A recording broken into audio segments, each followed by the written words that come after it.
भारत में ये पहला आतंकवादी हमला था और दुनिया में भी ये पहला आतंकवादी हमला था जहां पर वर्ल्ड वार II के बाद इतने बड़े स्केल पर RDX का यूज किया गया। 12 मार्च सन 1993 दोपहर 1:33 से लेकर 3:40 के बीच मुंबई में टोटल 12 बम धमाके हुए। एक के बाद एक कई धमाके होने लगे। ये धमाके अगले 2 घंटे तक करीब 3:40 तक होते रहे। इन धमाकों में मायानगरी मुंबई दहल गई। और ये 12 जगह हैं: बॉम्बे स्टॉक एक्सचेंज, कथा बाजार, सेना Bhavan, century Bazaar, Mahim causeway, air India building, Zaveri Bazaar, hotel sea rock, plaza theatre, Juhu central hotel, airport bay 54 और एयरपोर्ट सेंचुर होटल।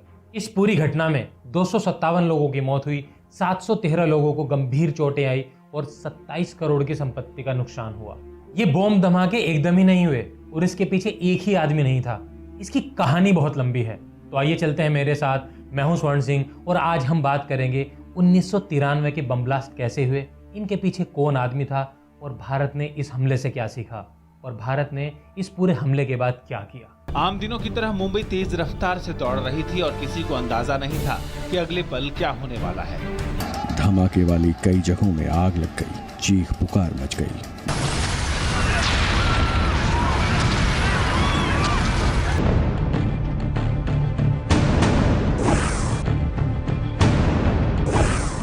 और चलने से पहले अगर आपको हमारी ये वीडियोस पसंद आ रही हैं तो हमारे चैनल को जरूर सब्सक्राइब करें और बेल आइकॉन को दबाएं। मुंबई शहर पर 1993 और 2008 के बीच 2 बड़े आतंकवादी हमले हुए हैं। अभी तक इन दोनों घटनाओं को एक अलग अलग करके देखा जाता है। जब भी कभी रिसर्चर ने इस मुद्दे को उठाया है तो काफी बातों की अनदेखी की गई है, स्पेशली वेस्टर्न रिसर्चर ने, क्योंकि 1993 के हमले में एक भी विदेशी की मौत नहीं हुई। इस हमले के बाद सभी को सिर्फ एक ही बात बताई गई, ये हमला डी कंपनी ने किया था। डी कंपनी ने ये हमला इसलिए किया था क्योंकि ये हिंदुओं को मारना चाहते थे, क्योंकि इसके जस्ट पहले हिंदुओं और मुस्लिमों के बीच एक दंगा हुआ था जिसमें काफ़ी मुस्लिम्स मारे गए और मुस्लिम्स की एरिया में काफ़ी क्षति हुई। अगर मैं फिर से देखूं, 26/11 अटैक और 1993 के अटैक में कुछ समानताएं थी। पहली समानता ये थी कि दोनों का ओरिजिन पाकिस्तान से था और दूसरी, दोनों में ही सी रूट का इस्तेमाल किया गया था और तीसरी, दोनों में ही हिंदू और मुस्लिम करने की कोशिश की गई। लेकिन कभी भी आपको किसी ने यह नहीं बताया कि अगर 1993 का हमला धार्मिक था तो क्यों हिंदुओं के किसी भी मंदिर पर कोई बॉम्ब नहीं फेंका गया, क्यों सारे बॉम्ब वहां फेंके गए जहां पर इकोनॉमी डिपेंड करती थी। और दूसरा कि डी कंपनी के सारे नेताओं को शरण पाकिस्तान में क्यों मिली, जबकि पाकिस्तान को यह बहुत अच्छे से पता था कि जैसे ही ये खुलासा इंटरनेशनल मीडिया में होगा तो उस पर इंटरनेशनल प्रेशर पड़ेगा। Even if those comments were accurate as reported, they in no way show the United States taking a position on who the leader of Pakistan ought to be. और तीसरा, आतंकवादियों ने जिस स्केल पर RDX को भारत भेजा था उसमें से सिर्फ 5% ही मुंबई विस्फोटक में यूज हुआ। इस बात का असली पता आपको तब चलेगा जब आप थोड़ा पहले इकोनॉमी और डी कंपनी के बारे में जानेंगे। तो समझते हैं ये डी कंपनी क्या है।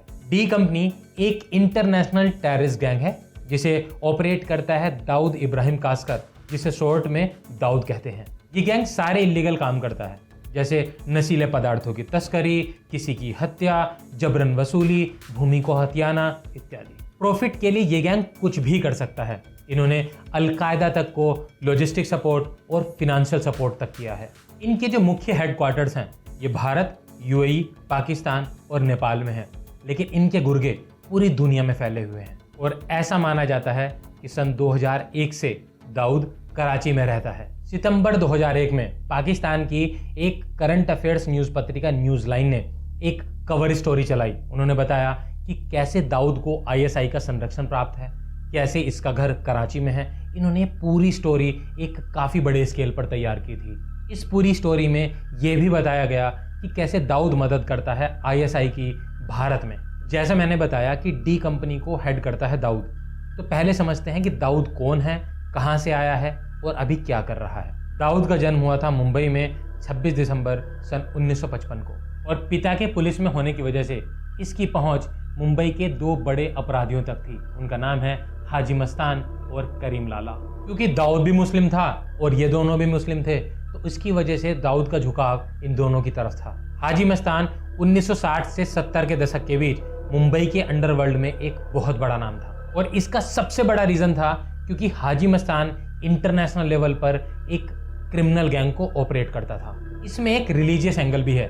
भारत की मुस्लिम आबादी का एक काफ़ी बड़ा हिस्सा यूएई और पर्शियन गल्फ में रहता है और उस रिलीजियस एंगल का फ़ायदा उठाते हुए इन्होंने स्टार्ट किया गोल्ड की तस्करी। गोल्ड को ब्लैक में बेचने के कारण इनका लगभग एकाधिकार या फिर मोनोपोली थी ऑन गोल्ड ट्रेड, क्योंकि इनके पास काफ़ी पैसा भी था और इनकी पहुंच थी डॉलर तक। इसकी वजह से इनकी एक काफ़ी अच्छी पकड़ थी इंडियन ब्यूरोक्रेसी में। लेकिन करीम लाला हाजी मस्तान के विपरीत काम करता था। जहां हाजी मस्तान इंटरनेशनल और पॉलिटिकल लेवल पर काम करता था, वहीं करीम लाला लोकल लेवल पर काम करता था। करीम लाला काम करता था जैसे किसी की हत्या करवानी हो, किसी की भूमि हत्याना हो या फिर किसी के साथ मारपीट करनी हो, और इसी वजह से करीम लाला का यूज़ हाजी मस्तान अंडरवर्ल्ड में मसल पावर के लिए करता था। और इसी वजह से हाजी मस्तान ने झुग्गी झोंपड़ियों में मुसलमानों के बीच काम करना स्टार्ट किया, जिसकी वजह से इसकी पहुंच मुसलमानों में और फैन फॉलोइंग काफ़ी हद तक बढ़ गई थी। और दूसरी तरफ ये पॉलिटिशियन, बिजनेसमैन और कल्चरल लोगों के साथ भी काम करने लगा, क्योंकि हाजी मस्तान के पीछे अब एक बड़ा मुस्लिम तबका था।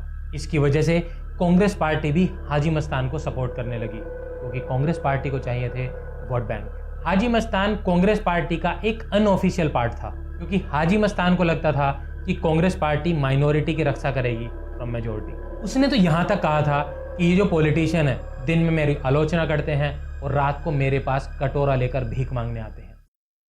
दाऊद ने 1970 के दशक में अपना आपराधिक करियर हाजी मस्तान के अंडर में शुरू किया और ये ऐसे पॉलिटिकल बयानों पर काफ़ी ध्यान देता था। अगर मैं एक वर्ड में दाऊद को समराइज करूं तो Dawood equal to Haji Mastan plus Karim Lala, क्योंकि दाऊद के पॉलिटिकल, इकोनॉमिकल और कल्चरल लिंक भी थे और साथ में दाऊद मसल पावर भी यूज़ करता था।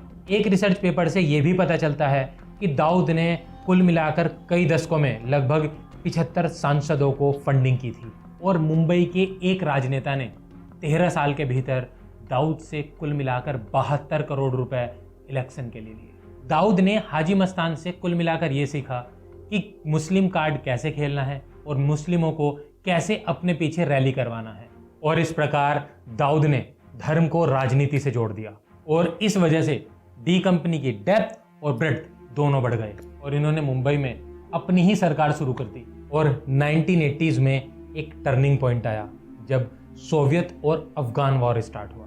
जैसे ही हीरोइन की तस्करी से हुआ प्रॉफिट मुंबई आया, तभी से मुंबई नशीली दवाइयों का एक केंद्र बन गया और इसी बीच एक गैंग वॉर में दाऊद के भाई की हत्या कर दी गई। To news from Mumbai, Dawood Ibrahim's younger brother Iqbal Kaskar was fired upon in the city last night.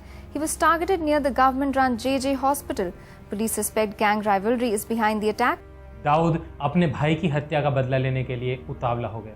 एक तरफ दाऊद अपने भाई की हत्या का बदला लेने के लिए उतावला था, दूसरी तरफ हाजी मस्तान और करीम लाला दोनों की उम्र बढ़ रही थी और तीसरी तरफ मुंबई में एक बड़ा स्पेस क्रिएट हो रहा था। फिर क्या था, जिन लोगों ने इसके भाई को मारा था इसने उन्हें मार दिया। अब पुलिस की जांच तेज हुई तो ये दुबई भाग गया, लेकिन दुबई जाने के बाद भी इसने मुंबई से रिश्ता नहीं छोड़ा। ये मुंबई को वहां से फोन पर ऑपरेट करता रहा। इसके गुर्गे यहाँ पर हत्या सब कुछ काम करते रहे। तो अगर आपको डी कंपनी और दाऊद दोनों समझ आ गए हैं तो वापस चलते हैं अपनी स्टोरी पर।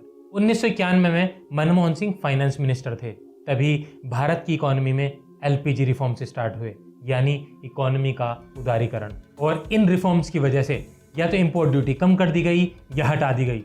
ऐसा ही हुआ गोल्ड के साथ। गोल्ड पर जो कस्टम ड्यूटी लगती थी वो हटा दी गई और कस्टम ड्यूटी हटाने की वजह से जो डी कंपनी का मुख्य स्रोत था गोल्ड स्मगलिंग, वो खत्म हो गया। तो अब डी कंपनी ने आईएसआई के साथ हाथ मिलाया। आईएसआई ने डी कंपनी को हेरोइन में ट्रेड करने की अनुमति दी, वो भी कराची से। और उसके साथ ही दाऊद ने आईएसआई को हेल्प की भारत में। 6 दिसंबर 1992 पूरे भारत में आक्रोश फैल गया जब बाबरी मस्जिद का विध्वंस हुआ। इस विध्वंस के बाद पूरे देश में हिंसा फैल गई और इस विध्वंस का बदला लेने के लिए टाइगर मेनन और दाऊद इब्राहिम ने एक हमले की योजना बनाई मुंबई में। मुंबई हमले की योजना तब बनाई जब दाऊद दुबई में था और इस मकसद को पूरा करने के लिए दाऊद ने विदेश से हथियार, RDX और गोली बारूद भारत में भेजना शुरू किया।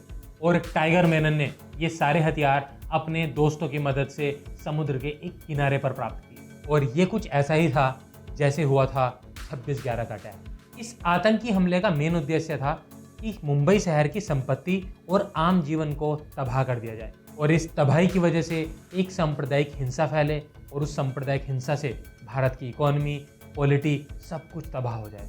इसी वजह से इन्होंने RDX भेजा था इतने बड़े पैमाने पर। और ये साजिश शुरू होती है 6 जनवरी सन 1993 में, जब होटल पर्शियन दरबार पनवेल में एक मीटिंग हुई।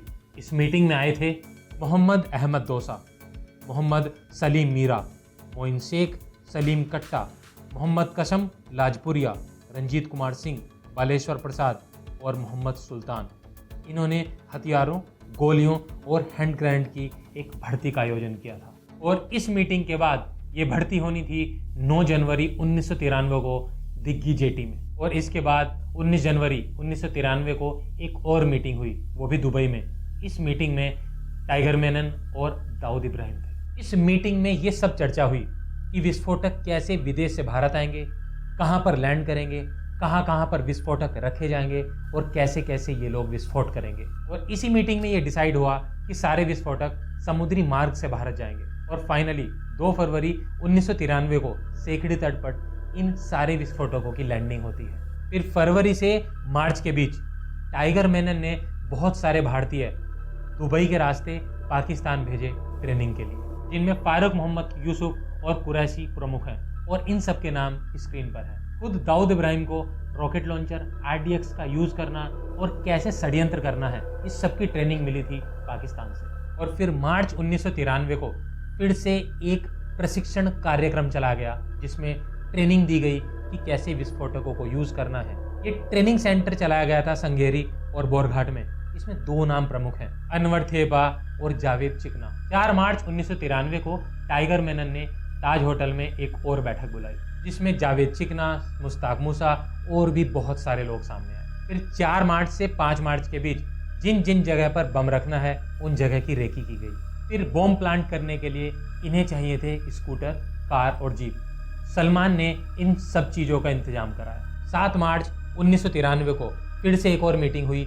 इस बार हुई शेफी के घर पर। टाइगर मेनन ने अलग अलग जगह के लिए अलग अलग ग्रुप्स बनाए। फिर 8 मार्च 1993 को एक लास्ट मीटिंग हुई, वो हुई बबलू के घर पर, जहाँ पर जावेद चिकना, टाइगर मेनन, ये सारे लोग मौजूद थे। और इन्होंने तय किया कि किस टाइम बॉम्ब रखना है। 11 मार्च और 12 मार्च के मध्य रात्रि में एक और मीटिंग हुई अल हुसैनी बिल्डिंग दरगाह पर। और इस मीटिंग में सिलसिलेवार बम धमाकों की योजना पर मोहर लग गई। इन सब ने RDX रखा अल हुसैनी बिल्डिंग में, दरगाह स्ट्रीट पर और उसके सामने वाले खुले मैदान में। और फिर 12 मार्च 1993 फारूक, यूसुफ, तैनूर और इरफान ने बॉम्बे स्टॉक एक्सचेंज पर बम लगाया और ठीक 1:30 बजे ये बॉम्ब फटा।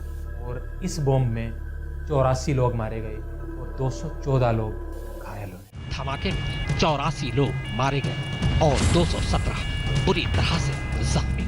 और फिर परवेज नज़ीर और अहमद शेख ने काठा बाजार में बम लगाया, जो 2:15 पर फटा। इसमें 4 लोगों की मौत हुई और 21 लोग घायल हुए। मोहम्मद उस्मान, मोहम्मद यूसुफ और मोहम्मद फारूक ने अगला बम धमाका किया शिवसेना भवन के पास लक्की पेट्रोल पंप पर। अब धमाका दादर शिवसेना भवन के पास एक पेट्रोल पंप पर हुआ था।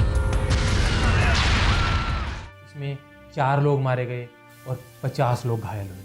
अब्दुल गनी इस्माइल तुर्क ने 2:45 पर सेंचुरी बाजार में एक बम धमाका किया। इसमें 88 लोग मारे गए और 160 लोग घायल हुए। और इसी समय 2:45 पर माहिम में मछुआरों पर बम फेंके गए।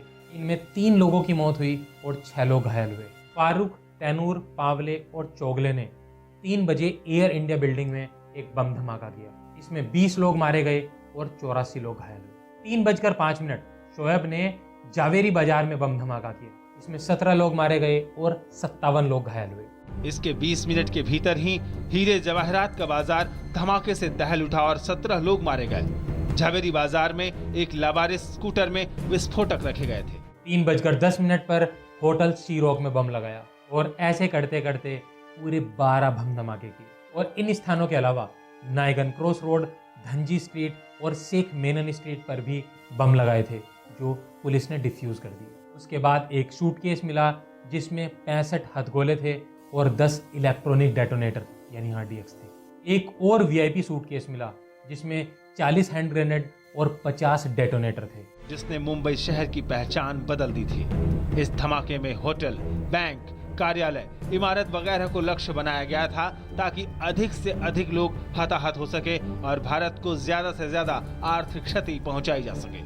और इस मामले में संजय दत्त को भी आरोपी बनाया गया। इसने अबू सलेम से 3 AK-56 राइफल ली थी। Actor Sanjay Dutt was arrested on April 19th in 1993 under the now defunct Terrorist and Destructive Activities Prevention Act or TADA, charged with criminal conspiracy and under the Arms Act. और कुछ समय बाद 2 AK-56 rifle Sanjay Dutt ने वापस लौटा दी थी, लेकिन एक 9mm पिस्टल और एक AK-56 राइफल अपने पास रख ली थी। लेकिन जब पुलिस का जोर आया तो इन्होंने उन राइफल को और पिस्टल को अपने दोस्त से कहकर डिस्ट्रॉय करवाया। लेकिन उसके बाद भी एक लोहे की रोड और उसमें लगा स्प्रिंग पुलिस ने बरामद कर लिया था। कोई आदमी खुद होकर के इस चीज़ को कबूल करता है कि उसने फ़ोन किया अनीस इब्राहिम को, दाऊद के भाई को, और हथियार मांगा, हथियार लिया, वो खुद कबूल करता है। और उसको डोजोरा देने के लिए, सपोर्ट करने के लिए बहुत सारे लोगों ने इस तरह की जानकारियां दी और वेपन्स भी रिकवर हुए। तो फिर इस चीज़ को नज़रअंदाज करना, कारपेट के अंदर डालना और ये कहना कि संजय दत्त है इसलिए उसको भूल जाओ, छोड़ दो, ये गवारा नहीं था मुझे। इस मामले की जल्दी जांच और जल्दी जस्टिस के लिए एक विशेष टाडा न्यायालय मुक्त किया गया।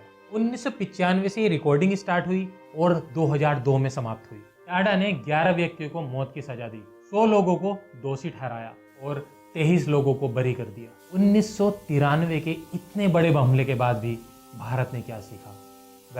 2008 में भी एक और हमला हुआ। जैसा मैंने पहले बताया, उसका भी पैटर्न सेम था, इसका भी पैटर्न सेम था। अगर आपको हमारी रिसर्च स्टोरीज अच्छी लग रही हैं तो हमारे चैनल को जरूर सब्सक्राइब करें और बेल आइकन दबाना